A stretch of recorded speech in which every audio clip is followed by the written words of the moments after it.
Narad, having become the spiritual master of Chitraketu, instructed him fully in this prayer, because Chitraketu was fully surrendered. O King Pariksit, Narad then left with the great sage Angira for the topmost planet known as Brahmaloka.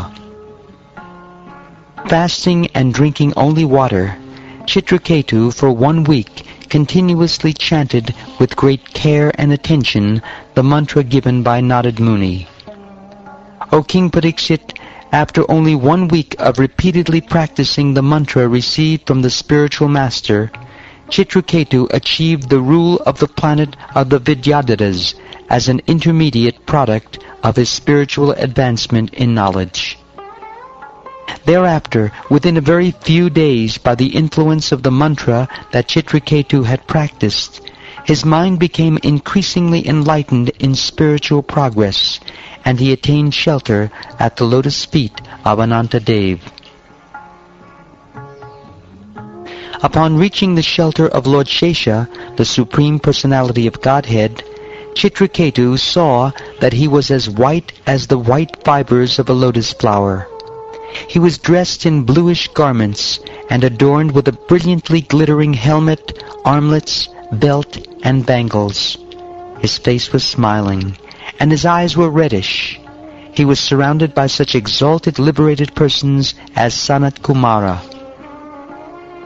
As soon as Maharaj Chitraketu saw the Supreme Lord, he was cleansed of all material contamination and situated in his original Krishna consciousness, being completely purified.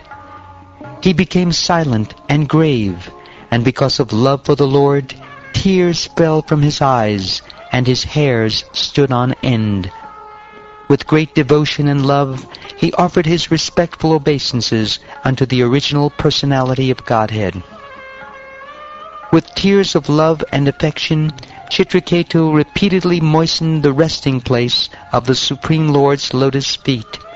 Because his voice was choked in ecstasy, for a considerable time he was unable to utter any of the letters of the alphabet to offer the Lord suitable prayers.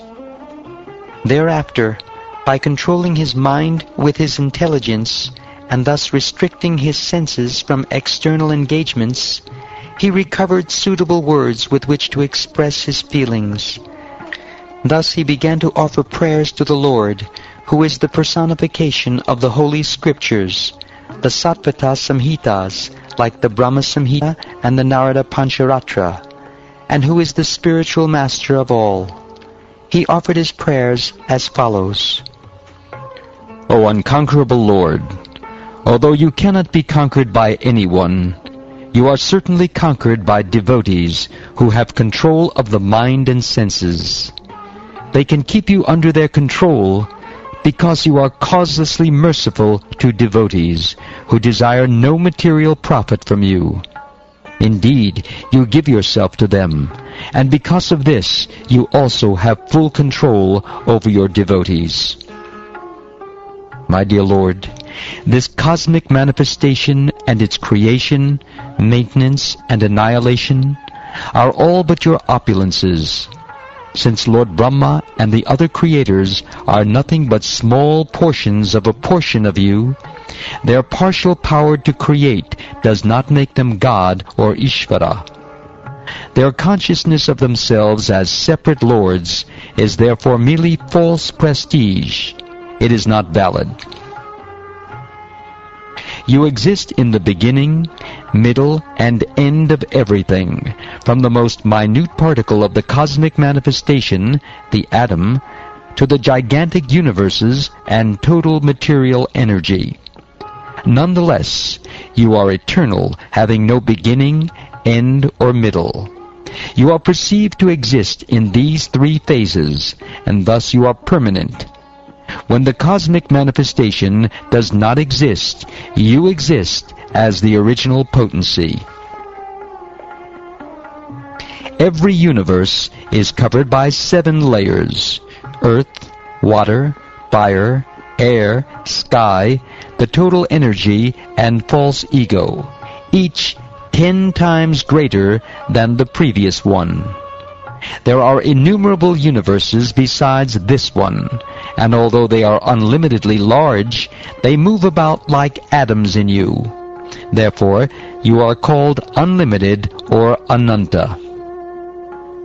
O Lord, O supreme, unintelligent persons who thirst for sense enjoyment and who worship various demigods are no better than animals in the human form of life. Animalistic propensities, they fail to worship your lordship, and instead they worship the insignificant demigods who are but small sparks of your glory. With the destruction of the entire universe, including the demigods, the benedictions received from the demigods also vanish, just like the nobility when a king is no longer in power. O Supreme Lord, if persons obsessed with material desires for sense gratification through material opulence worship you, who are the source of all knowledge and are transcendental to material qualities, they are not subject to material rebirth, just as sterilized or fried seeds do not produce plants. Living entities are subjected to the repetition of birth and death because they are conditioned by material nature. But since you are transcendental, one who is inclined to associate with you in transcendence escapes the conditions of material nature.